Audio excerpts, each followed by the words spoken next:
In this video, we will show you how to change profile picture on Outlook.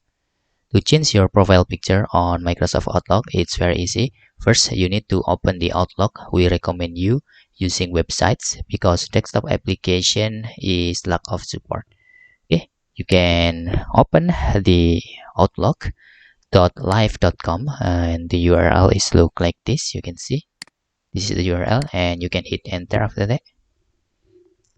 And after your Outlook account is open, you can just click this profile picture. Okay, just click this and directly click this picture.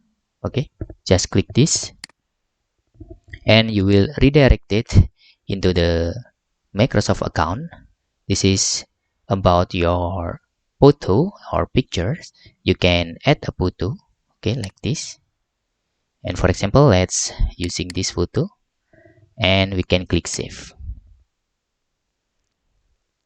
Now, you successfully integrating your Microsoft Outlook with picture. How to see? You can reload them.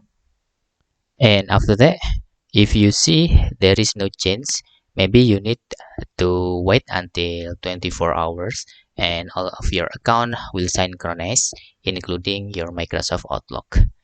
Now you can see after we waiting in the 24 hours, okay, the date, you can see the profile picture has been changed successfully. Okay, and that's all tutorial how to change profile picture on Microsoft Outlook via web version. If you have any questions, you can fill in the forms comment below and thanks for watching.